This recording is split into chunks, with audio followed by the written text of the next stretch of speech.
Guys, what a beautiful season 4 is. You made me cry, you made me laugh. It was a lot of emotions. Yes, we felt those too. Amped up. And, yeah.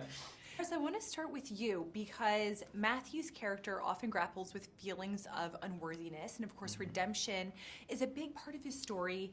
How do these themes further develop in this season? You know, it's Matthew.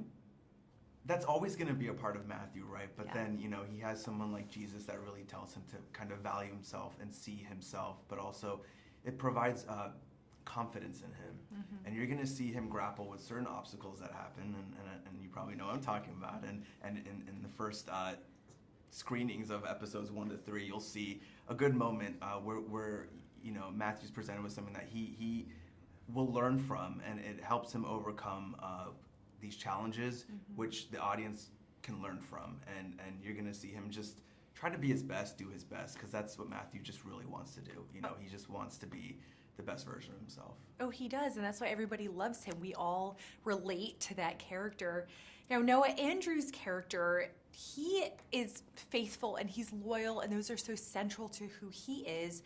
How are these qualities tested or strengthened in this season? Yeah, it's a great question because, you know, in season 1, I say, the Romans don't matter. Nothing matters. The Messiah has arrived. Anything is possible now. Like, and I don't understand why my brother is not quite seeing that.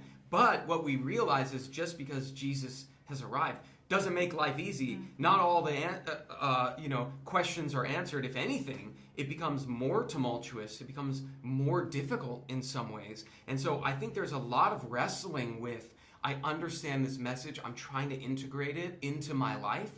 But all around, wherever we look, like, people are attacking us. People are wanting us to stop. How do we deal with that? And I think that you notice all the disciples try to reconcile, like, how do I live the life I know I should with all the pressure around me?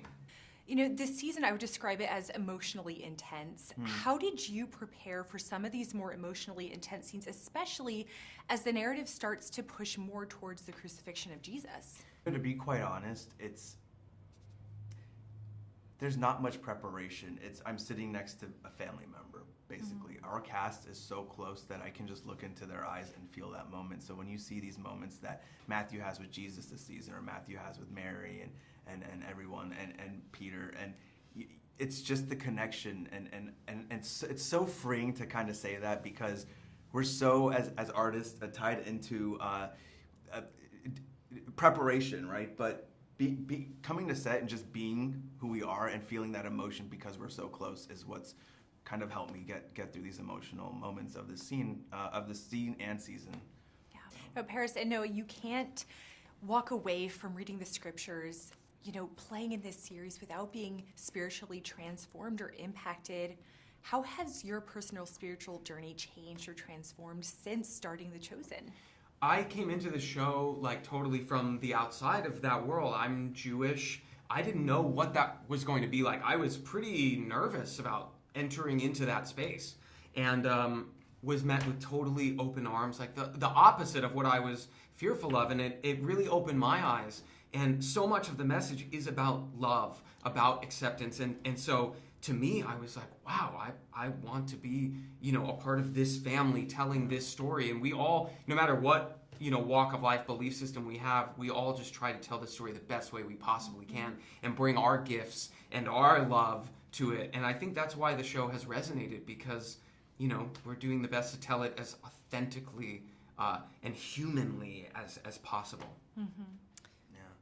I think Matthew's journey from being this, you know, alienated outcast to finally finding his own self-worth and growing in his own spirituality and faith has been, you know, parallel with myself. And I'm constantly learning in portraying Matthew just how to, like this season, treat forgiveness and what that looks like, or just be patient with others, and just, it's all about love and showing love. And I think that's what our world needs to see, so that way they can practice that and put it in practice. And if I will too, because that is what's so cool about Matthew with the rest of the disciples as well, is that we're tasked with seeing Matthew through Jesus' eyes, because we see him through our own and we shun him. Yeah. But then when Jesus sees Matthew and he calls Matthew, and to us it sends a message like, yeah, there is something there, and you need to get out of your own way and let your ego go, and that he has worth and value, and he as much as any of us. And so I think that message is just so beautiful. Yeah. I'm glad we get to portray that. Thank you both so much. It was Thank good you. to see you.